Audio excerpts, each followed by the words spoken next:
والصلاة والسلام على أشرف الأنبياء والمرسلين وعلى آله وأصحابه أجمعين أما بعد. أيها الطلبة الأعزاء،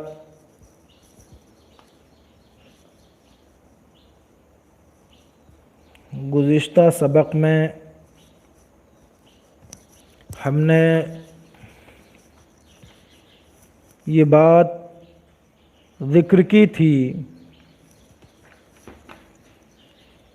کہ اگر پانی کے اندر مچھلی، مینڈک، کیکڑا وغیرہ مر جائے تو وہ پانی ناپاک ہوگا یا نہیں ہوگا. تو اس تعلق سے ہم نے جو حکم بیان کیا تھا احناف کے نزدیک وہ یہ تھا کہ ان کے مرنے سے پانی ناپاک نہیں ہوگا. البتہ امام شافعی رحمہ اللہ تعالی عنہ کا فرمان یہ ہے کہ مچھلی کے سوا دوسرے جانور اگر مر جاتے ہیں پانی میں تو پانی ناپاک ہو جائے گا اور پھر اس پانی سے طہارت کسی بھی طریقے کی حاصل کرنا جائز نہیں ہوگا. رہا مسئلہ مینڈک کا، تو مینڈک میں تھوڑی تفصیل ہے، اور وہ یہ کہ مینڈک کی دو قسمیں ہوتی ہیں. ایک تو مینڈک بحری اور دوسرا بری. یعنی بحری مینڈک وہ جو پانی میں رہتا ہے اور بری وہ جو خشکی پر رہتا ہے. تو ہمارے احناف کے نزدیک ایک روایت کے مطابق دونوں مینڈکوں میں کوئی تفصیل نہیں، یعنی دونوں مینڈکوں میں سے اگر کوئی مینڈک بھی اگر مر جائے پانی کے اندر تو پانی ناپاک نہیں ہوگا. دوسری روایت یہ ہے کہ ان دونوں میں فرق ہے کہ اگر پانی والا مینڈک مرتا ہے تو اس سے پانی ناپاک نہیں ہوگا، البتہ اگر خشکی والا مینڈک پانی میں مرا تو اس سے پانی ناپاک ہو جائے گا. ٹھیک، آخر میں ہم نے پھر پانی والے جانور اور غیر پانی والے جانور کی تعریف بیان کی تھی کہ پانی والا جانور کس کو کہتے ہیں اور غیر پانی والا جانور کس کو کہتے ہیں. تو پانی والا جانور وہ ہے کہ جس کی پیدائش پانی میں ہو اور پرورش بھی پانی میں ہی ہو، یعنی وہ رہتا بھی پانی میں ہی ہو اور اس کی پیدائش بھی پانی میں ہی ہو. ٹھیک ہے. اور غیر بحری جانور وہ ہے، یعنی غیر پانی والا جانور وہ ہے کہ جس کی پیدائش پانی میں نہ ہو اگرچہ وہ پانی میں رہتا ہو. جیسے کہ بطخ ہے، تو بطخ اگر مر جائے پانی میں تو اس سے پانی ناپاک ہو جائے گا. کہ بطخ اگرچہ پانی میں رہتی ہے لیکن اس کے باوجود یہ ماننا پڑے گا کہ اس کی پیدائش پانی میں نہیں ہے، لہذا وہ بحری ہے نہیں بلکہ بری ہے. ٹھیک. اب اگلا مسئلہ کیا ہے اسے ملاحظہ کرتے ہیں. تو اگلا مسئلہ ہے مائع مستعمل سے طہارت حاصل کرنے کا حکم، اور اس متعلق فقہاء کرام کے جو اقوال ہیں وہ. ٹھیک ہے. تو مائع مستعمل سے طہارت حاصل کرنا جائز ہے یا جائز نہیں ہے، اور فقہاء کرام کے کیا اقوال ہیں اس متعلق یہ بیان کرتے ہیں. ٹھیک ہے. تو دیکھیے مصنف کہتے ہیں قال، یعنی الامام قدوری نے فرمایا الماء المستعمل لا يطهر الاحداث خلافا لمالک والشافعی ہما یقولان ان الطہور ما یطہر غیرہ مرتن بعد اخرى كالقطوع وقال زفر وهو احد قولي الشافعي رضی اللہ عنہما ان كان المستعمل متوضئا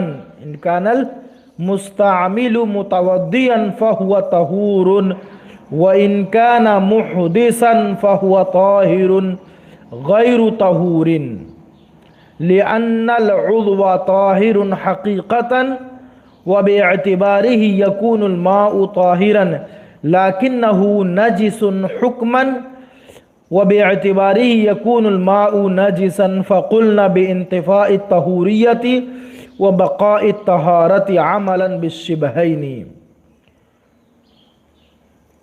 وقال محمد رحمه الله وهو رواية عن أبي حنيفة هو طاهر غير مطهر لأن ملاقات الطاهر الطاهرة لا توجب التنجس إلا أنه أقيمت به قربة فتغيرت به صفته كما للصدقة.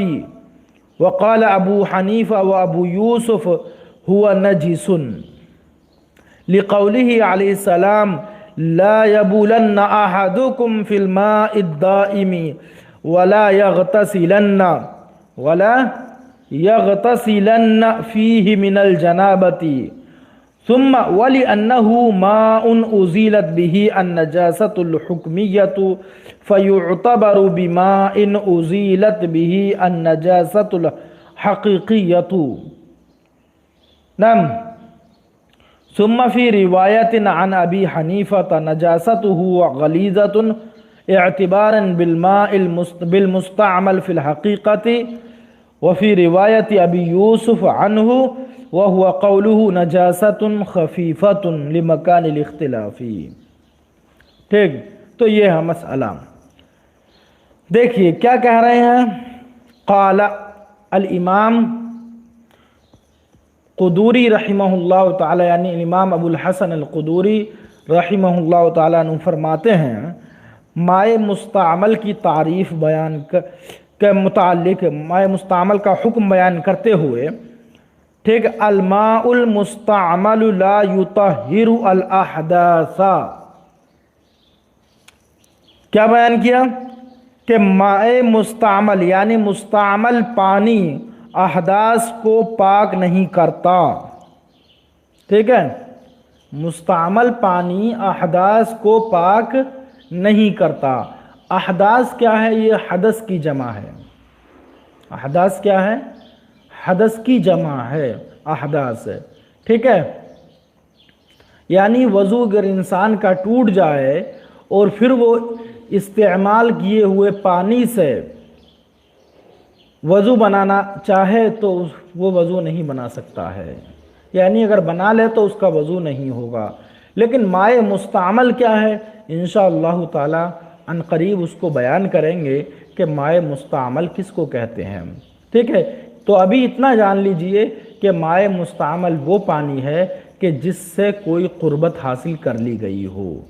ٹھیک ہے، یعنی پہلے وضو یا کسی استعمال میں لا لیا گیا ہو. تو استعمال شدہ پانی جس کو استعمال کر لیا گیا ہو کسی چیز میں، اس پانی کو بولتے ہیں مائع مستعمل، یعنی استعمال کیا ہوا پانی. ٹھیک، تو استعمال کیا ہوا پانی جو ہے اس سے احداث کو پاک نہیں کیا جا سکتا. ٹھیک، یعنی کسی کو حدث لاحق ہے اور پھر وہ شخص سوچے کہ اب اس استعمال کیے ہوئے پانی سے طہارت حاصل کر لے تو طہارت حاصل نہیں کر سکتا ہے، برخلاف امام مالک اور امام شافعی کے. ٹھیک، مثال کے طور پہ یوں سمجھیے کہ ایک شخص نے وضو بنا لیا ایک پانی سے. اب دوسرا شخص بے وضو ہے اور وہ بھی اسی پانی سے اگر وضو بنانا چاہے، یعنی اس کے وضو کردہ پانی سے وضو کرنا چاہے تو وضو نہیں کر سکتا ہے. یہ ہے مذہب احناف. ٹھیک ہے، جبکہ مذہب شافعی و مذہب مالکی میں یہ دوسرا شخص اس پہلے شخص کے وضو کیے ہوئے پانی سے وضو بنانا چاہے تو بنا سکتا ہے اور اس کا وضو بھی درست ہو جائے گا۔ یہ بات یاد رہے کہ یہ نہ سمجھنا اس پانی سے مائع مستعمل سے کہ وضو کا بچا ہوا پانی مراد نہیں ہے یہاں پر، ٹھیک ہے، کہ جیسے لوٹے سے کسی شخص نے وضو بنایا اور اس لوٹے میں کچھ پانی بچ گیا، ٹھیک ہے، وضو بنا کر کے، تو اب اس لوٹے میں جو بچا ہوا پانی ہے اس سے وضو بنانا جائز ہے یا نہیں، یہ مراد نہیں ہے، بلکہ کون سا پانی مراد ہے؟ مراد یہ پانی ہے کہ جس سے اس نے جس پانی کو استعمال کر لیا ہے، وضو میں کا جو لوٹے میں بچا ہوا پانی ہے اس سے ہماری کوئی بحث نہیں ہے، ابھی وہ پانی غیر استعمال کردہ ہے، تو اس سے تو کوئی بھی وضو اور کوئی بھی طہارت حاصل کی جا سکتی ہے۔ ہمارا جو ابھی اختلاف چل رہا ہے اور ہم جس پانی کے متعلق بحث و گفتگو کر رہے ہیں وہ پانی ہے کہ جس پانی سے وضو بنا چکا ہے یہ شخص، تو اس سے وضو بنا چکا ہے، اب اس سے دوسرا کوئی شخص وضو بنا سکتا ہے یا نہیں سکتا؟ تو ہمارے نزدیک وضو نہیں بنا سکتا کوئی، یا اسی طریقے سے غسل بھی نہیں کر سکتا۔ البتہ امام شافعی اور امام مالک رحمہم اللہ کے نزدیک وضو بنا سکتا ہے، طہارت حاصل کر سکتا ہے اس استعمال کردہ پانی سے، ٹھیک ہے۔ یہ دونوں کہتے ہیں ہما یقولان، یہ دونوں حضرات کہتے ہیں، یعنی امام شافعی اور امام مالک دونوں حضرات کہتے ہیں کہ ان الطہور ما یطہر غیرہ مرتن بعد اخرى، ٹھیک ہے، کہ طہور وہ ہوتا ہے جو ایک بار کے بعد دوسری بار بھی کسی چیز کو پاک کر دے، ٹھیک ہے۔ طہور کا لفظ انہوں نے کہاں سے لیا؟ یہ لفظ قرآن کریم کی آیت مبارکہ سے لیا ہے، انا انزلنا من السماء ماء طہورا،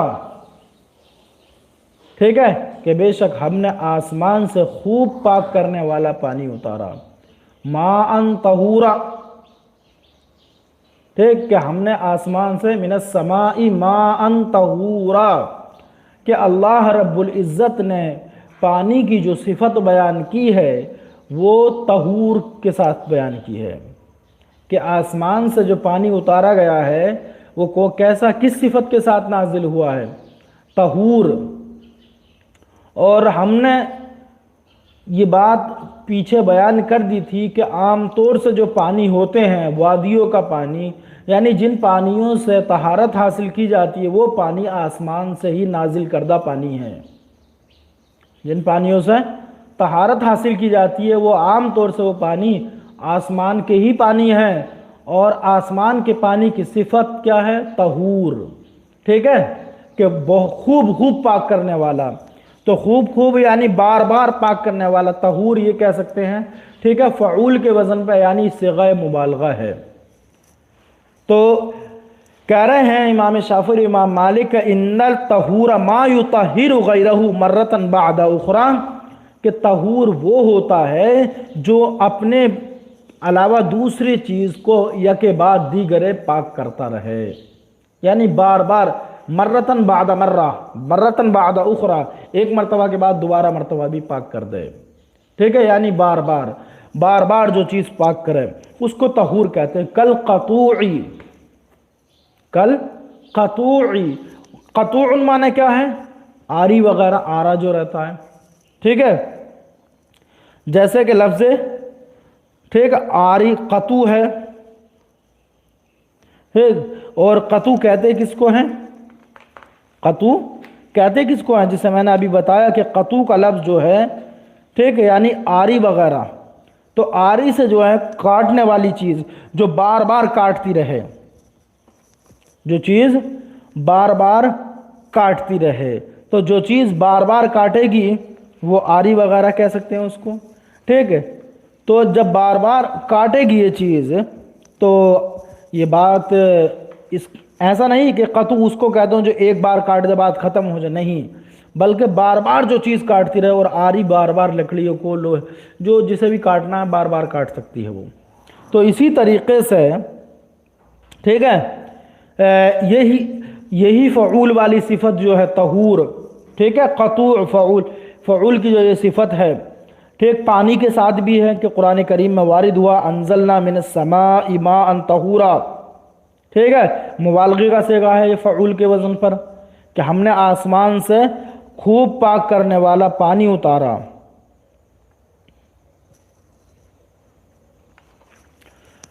تو ان دونوں حضرات کے نزدیک بار بار پانی اس سے طہارت حاصل کی جا سکتی ہے۔ امام ظفر کیا کہتے ہیں؟ تو یہ تو رہا امام مالک اور امام شافعی کا مذہب۔ اب اس کے بعد امام ظفر کی باری آتی ہے۔ امام ظفر کیا کہتے ہیں؟ وَهُوَ أَحَدُ قَوْلَيِ الشَّافِعِي، اور امام ظفر جو کہہ رہے ہیں یہ ایک امام شافعی کا قول بھی ہے، یعنی امام شافعی کا ایک قول تو وہ ہے جو پیچھے ہم بیان کر کے آ چکے ہیں امام مالک کے ساتھ میں مل کر، اور دوسرا قول یہ ہے امام شافعی کا جس کو اب ہم بیان کر رہے ہیں امام ظفر کے ساتھ ملا کر کے۔ تو امام شافعی کے دو قول ہیں، ایک قول میں امام شافعی امام مالک کے ساتھ ہیں اور دوسرے قول میں امام ظفر رحمہ اللہ تعالی عنہ کے ساتھ ہیں۔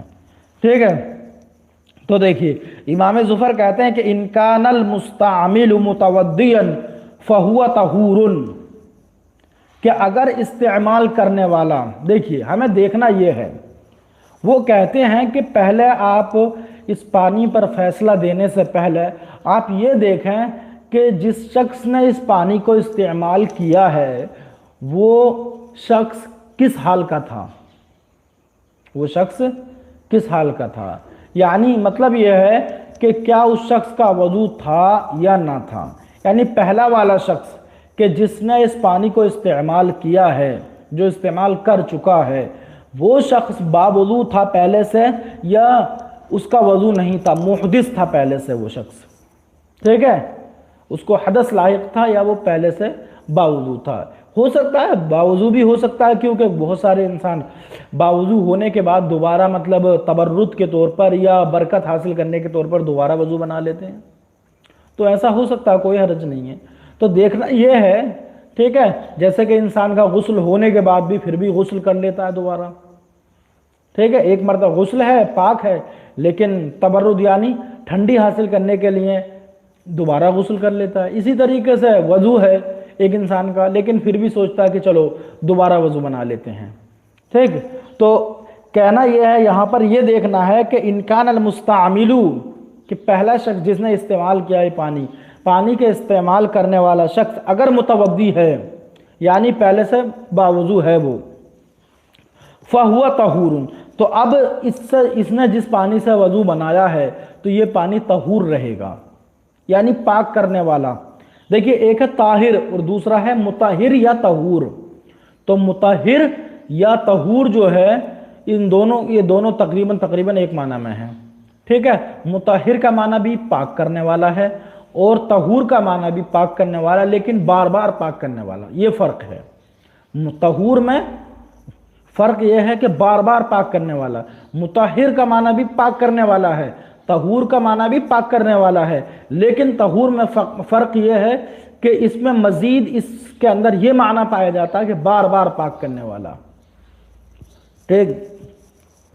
تو کہنا یہ ہے کہ اگر یہ استعمال کرنے والا شخص باوضو تھا پہلے سے، پھر اس نے اس پانی کو استعمال کر لیا تو یہ پانی جو استعمال کیا گیا ہے طہور ہوگا، یعنی اس پانی سے دوبارہ وضو کوئی بھی شخص بنا سکتا ہے۔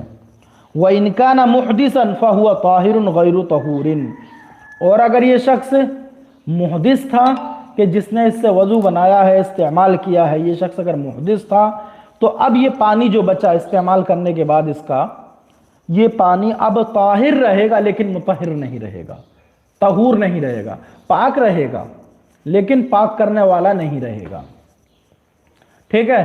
پاک تک کی تو حد ہے اس میں کہ یہ پاک پانی ہے لیکن یہ پانی پاک کرنے والا نہیں رہے گا۔ تو دیکھیے حاصل کیا نکلا امام ظفر رحمہ اللہ تعالیٰ عنہ کے نزدیک، حاصل یہ نکلا کہ جو شخص پانی کو استعمال کر رہا ہے اس کو دیکھنا ہے کہ یہ شخص پہلے سے باوضو تھا یا محدث تھا۔ اگر باوضو تھا اور پھر اس نے اس پانی کو استعمال کر لیا تو یہ پانی جو استعمال کیا ہے یہ اپنی اصلی صفت پر برقرار رہے گا، یعنی مطہر اور طہور والی جو اس کی صفت تھی وہ برقرار رہے گی، اور اب دوبارہ اس پانی سے کوئی بھی شخص طہارت حاصل کرنا چاہے تو کر سکتا ہے۔ لیکن اگر یہ شخص محدث تھا، ٹھیک ہے، تو ایسی صورت میں اب اس پانی کی جو طہوریت کی صفت تھی وہ زائل ہو گئی اور طہارت باقی رہے گی، طہارت کی صفت باقی رہے گی۔ طہارت کا مطلب یہ ہے کہ یہ پانی پاک تو ہے، ناپاک نہیں ہوا ہے، ٹھیک ہے، پاک ہے لیکن پاک کرنے والا نہیں رہا، ٹھیک۔ یہ امام زفر کا قول ہے، مذہب۔ اب ان کی دلیل کیا ہے؟ اب دلیل سن لیتے ہیں امام زفر کی۔ ہم نے امام شافعی کی، امام مالک کی دلیل تو ملاحظہ کر لی ہے، اب یہاں سے امام زفر کی دلیل ملاحظہ کرتے ہیں۔ دیکھیں وہ کہتے ہیں امام زفر لِأَنَّ الْعُضْوَ طَاهِرٌ حَقِيقَةً وَبِاعْتِبَارِهِ يَكُونُ الْمَاءُ طَاهِرًا، ٹھیک ہے۔ دیکھیے کیا ہے، کسی شخص کو حدث لاحق ہے، یعنی ایک شخص ہے وہ پہلے باوضو تھا لیکن اس کو ریح خارج ہو گئی، ٹھیک ہے، اس کا وضو ٹوٹ گیا، محدث ہو گیا۔ اب اس محدث شخص نے وضو بنایا، ٹھیک ہے، لیکن آپ یہ دیکھیں کہ جب اس نے وضو بنایا ہے تو اس کے جو اعضاء وضو ہیں وہ کیا کیا ہیں؟ چہرہ، ہاتھ، پیر اور سر کا مسح کرنا، یہی چار ہیں نا، یہی تو چار ہیں۔ 3 اعضاء مغسولہ ہیں اور 1 ممسوح ہے۔ اعضاء مغسولہ، یہ بات ہم پہلے بھی کئی مرتبہ بیان کر چکے ہیں کہ ہاتھوں کا دھونا، چہرے کا دھونا اور پیروں کا دھونا اور سر کا مسح کرنا، یہ ہیں اعضاء یعنی اعضاء وضو۔ تو اعضاء وضو یہ ہیں، لیکن کیا اس کے اعضاء وضو پہ کہیں نجاست لگی ہوئی ہے کہ اس نے اس پانی کو ان اعضاء پر ڈالا ہو تو نجاست خلط ملط ہو گئی ہو، ٹھیک ہے، اس پانی کے ساتھ میں نہیں ہے، کہیں نجاست نہیں ہے۔ حدث سے کوئی نجاست حقیقیہ نہیں ہوتی، ہاں اس کے اعضاء جو ہیں یہ ان اعضاء پر کہیں بھی حقیقی نجاست نہیں ہے بلکہ حکمی نجاست ہے، یعنی بس یہ کہ شریعت نے نجس قرار دیا ہے، حقیقت میں نجاست کہیں لگوئی نہیں ہے، نہ اس کے ہاتھ پر، نہ اس کے چہرے پر، نہ اس کے سر پر اور نہ اس کے پیروں پر۔ تو ان اعضاء وضو جو ہیں ان میں سے کسی پر بھی کوئی حقیقی نجاست نہیں لگوئی، بلکہ حکماً اس کو نجس مانا گیا ہے، اس وجہ سے دھویا جاتا ہے، ٹھیک ہے۔ اور حکمی کا مطلب یہ ہے کہ مان لیا گیا، بس شریعت نے ایسا کہا ہم نے تسلیم کیا، ورنہ آنکھوں سے ہم دیکھیں کہ ہاں ان پر نجاست ہے کہیں لگی ہوئی تو نظر نہیں آنے والی۔ تو وہی کہہ رہے ہیں، دیکھیے کہ عضو جو ہے یعنی اعضاء وضو جو ہیں، ٹھیک ہے، یہ حقیقتاً پاک ہیں۔ حقیقتاً پاک ہونے کا مطلب یہ ہے کہ ان پر کہیں نجاست نہیں لگوئی ہے، ٹھیک ہے۔ تو اس اعتبار سے پانی جو ہے پاک رہنا چاہیے کہ پاک چیز پانی سے، یعنی پاک چیز سے اگر پانی مل جائے پاک تو اس سے کیا حرج پڑتا، کچھ بھی نہیں، پاک سے ملے گا تو کچھ نہیں ہوگا۔ لیکنہ نجس حکماً، لیکن یہ عضو جو ہے نجس ہیں حکمی طور پر، وَبِاعْتِبَارِهِ يَكُونُ الْمَاءُ نَجِسًا، تو اس اعتبار سے پانی ناپاک ہو جانا چاہیے کہ حکمی طور پر اعضاء ناپاک ہیں، لہذا پاک پانی ناپاک سے ملے تو ناپاک ہو جانا چاہیے، ٹھیک۔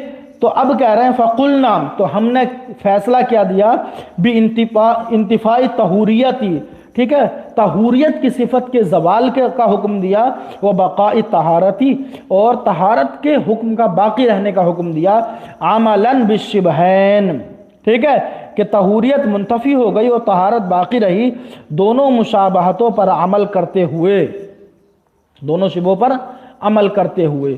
یہ ہے امام زفر رحمہ اللہ تعالیٰ عنہ کی دلیل، ٹھیک ہے۔